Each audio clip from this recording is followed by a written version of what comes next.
देश के कोने कोने से आए हुए प्रतिनिधियों का स्वागत किया।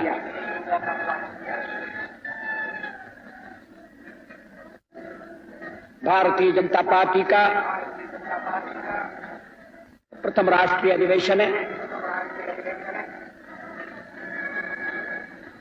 मुझे निर्विरोध इस अधिवेशन का अध्यक्ष बनाया गया है। इसके लिए भी मैं प्रतिनिधियों का आभारी हूं। परमेश्वर से मेरी प्रार्थना है कि मुझे इस जिम्मेदारी को निभाने की शक्ति दे, विवेक दे।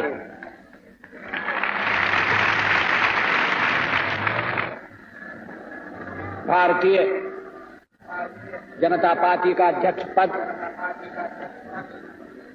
ये अलंकार की वस्तु नहीं है, ये पद नहीं है, दायित्व है,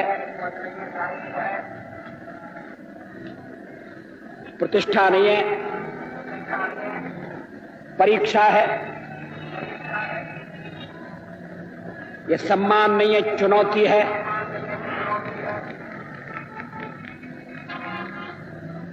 मुझे भरोसा है कि आपके सहयोग से, देश की जनता के समर्थन से मैं इस जिम्मेदारी को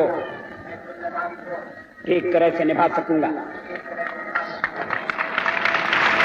जिन परिस्थितियों में भारतीय जनता पार्टी का निर्माण हुआ, मैं उनमें जाना नहीं चाहता।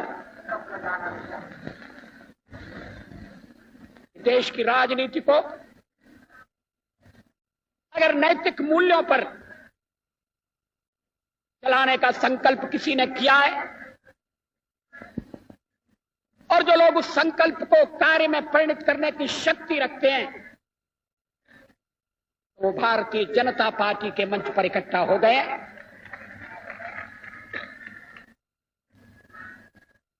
जनता पार्टी जयप्रकाश के सपनों को पूरा करने के लिए बनी। जनता पार्टी टूट गई, मगर हम जयप्रकाश के सपनों को टूटने नहीं देंगे। जयप्रकाश किसी व्यक्ति का नाम नहीं है। जयप्रकाश कुछ आदर्शों का नाम है, कुछ मूल्यों का नाम है। जयप्रकाश जी का पूरा जीवन, उनकी साधना, उनका संघर्ष, कुछ मूल्यों के साथ उनकी प्रतिबद्धता, ये हमारी विरासत के अंग हैं। हमने जयप्रकाश जी के अधूरे काम को पूरा करने का व्रत लिया। मैंने आपसे निवेदन किया, हम राजनीति को कुछ मूल्यों पर आधारित करना चाहते हैं। राजनीति केवल कुर्सी का खेल नहीं रहना चाहिए। लेकिन पिछले कुछ वर्षों से कपास पैदा करने वाले किसान परेशान हैं, मगर कपड़े की कीमत 3 गुना बढ़ी। जूट का दाम तो सरकार ने ऐसा तय किया है कि जो जूट की पैदावार की लागत से भी कम है। फिर सरकार दाम तय करती है, मगर खरीदने का इंतजाम नहीं करती। छोटे किसान को जल्दी बेचना पड़ता है, वो घर में रख नहीं सकता, औने पौने मूल्य पर बेचता है, शोषण का शिकार होता है। इसलिए किसान बिगड़ रहे हैं। केवल महाराष्ट्र में नहीं, कर्नाटक में, आंध्र में, मध्य प्रदेश में, गुजरात में किसान न्याय पाने के लिए लड़ रहे हैं। मैं सरकार को चेतावनी देना चाहता हूं, दमन के तरीके छोड़ दीजिए, डराने की कोशिश मत करिए। किसान डरने वाला नहीं है। हम किसानों के आंदोलन का दलीय राजनीति के लिए उपयोग करना नहीं चाहते, लेकिन हम किसानों की उचित मांग का समर्थन करते हैं। और अगर सरकार दमन करेगी, कानून का दुरुपयोग करेगी, शांतिपूर्ण आंदोलन को दबाने की कोशिश करेगी, तो किसानों के संघर्ष में कूदने में हम संकोच नहीं करेंगे। हम उनके साथ कंधे से कंधा लगाकर खड़े रहेंगे। भारतीय जनता पार्टी मुठभेड़ की राजनीति नहीं चाहती, पॉलिटिक्स ऑफ कन्फ्रंटेशन नहीं चाहती। लेकिन अगर मुठभेड़ हमारे ऊपर थोपी गई तो हम उससे कतराएंगे भी नहीं। जब चुनाव हुए, श्रीमती इंदिरा गांधी को बहुमत मिला, लोकसभा में, विधानसभा में बहुमत मिला, लेकिन अल्पमत के आधार पर मिला। लेकिन हमारी चुनाव की प्रणाली ऐसी है, वोट कम, सीटें ज्यादा। जनता पार्टी को भी इसका फायदा हुआ, लेकिन जनता पार्टी अपनी सीमाएं समझती थी। चुनाव पद्धति के चर्चा के पश्चात अटल जी ने गांधीवादी समाजवाद की चर्चा करते हुए कहा, पूंजीवाद को भी अस्वीकार करता है और मार्क्सवाद को भी अस्वीकार करता है। सचमुच में दोनों जुड़वा भाई हैं। एक भाई समानता को समाप्त करता है, दूसरा स्वतंत्रता को। मगर दोनों केंद्रीकरण को बढ़ावा देते हैं। इस परिस्थिति को हमें बदलना पड़ेगा। कुछ खबरों में, कुछ अखबारों में खबरें आ रही हैं, उनमें कोई सच्चाई नहीं है। भारतीय जनता पार्टी में गांधीवादी समाजवाद को लेकर कोई मतभेद नहीं है, मगर हमारी लोकतंत्रात्मक पार्टी है। हम आंख मूंद कर कोई बात स्वीकार नहीं करते, बहस करते हैं, अपना मत दृढ़ता से प्रकट करते हैं और जो बहुमत का फैसला होता है उसको स्वीकार करते हैं। हमने गांधीवादी समाजवाद को एक निष्ठा के रूप में स्वीकार किया है और इसके आधार पर हम भावी भारत का निर्माण करना चाहते हैं। हमने संप्रदाय निरपेक्षता को भी स्वीकार किया है।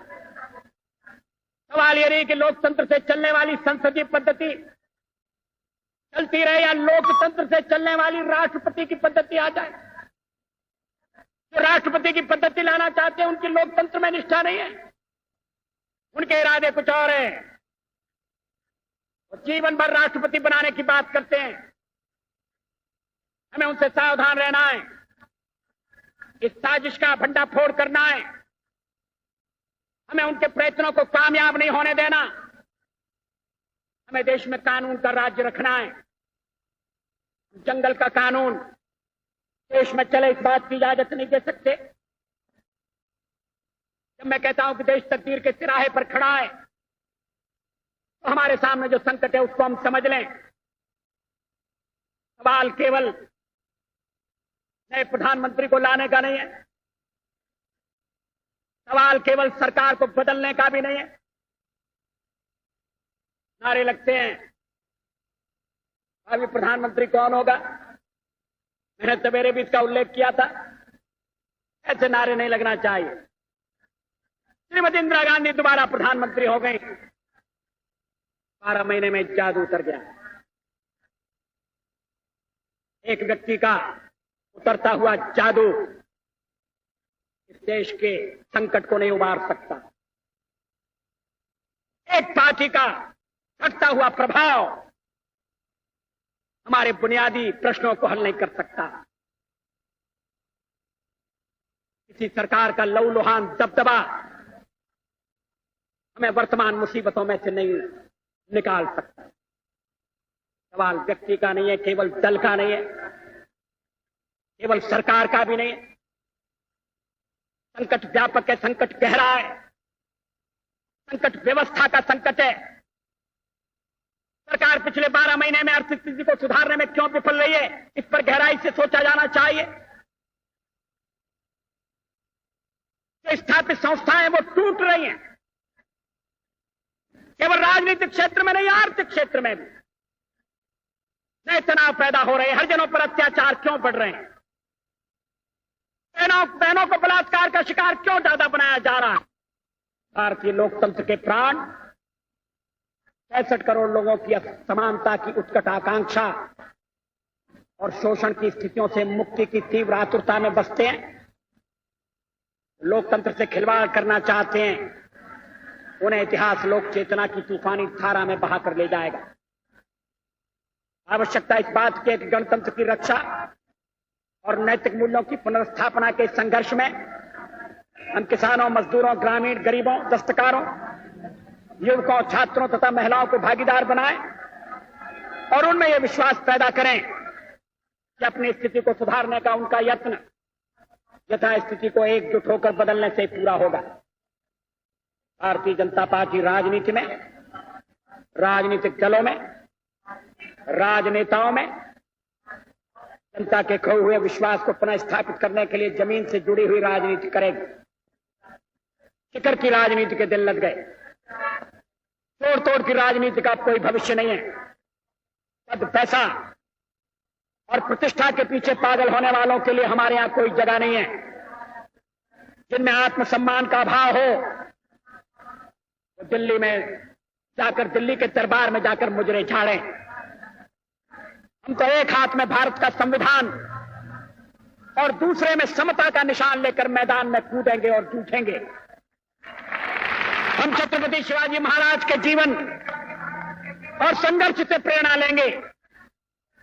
सामाजिक समता का बिगुल बजाने वाले महात्मा फुले हमारे पथ प्रदर्शक होंगे। भारत के पश्चिमी घाट को मंडित करने वाले महासागर के किनारे खड़े होकर मैं ये भविष्यवाणी करने का साहस करता हूं कि अंधेरा छटेगा, सूरज निकलेगा, कमल खिलेगा। बहुत बहुत धन्यवाद।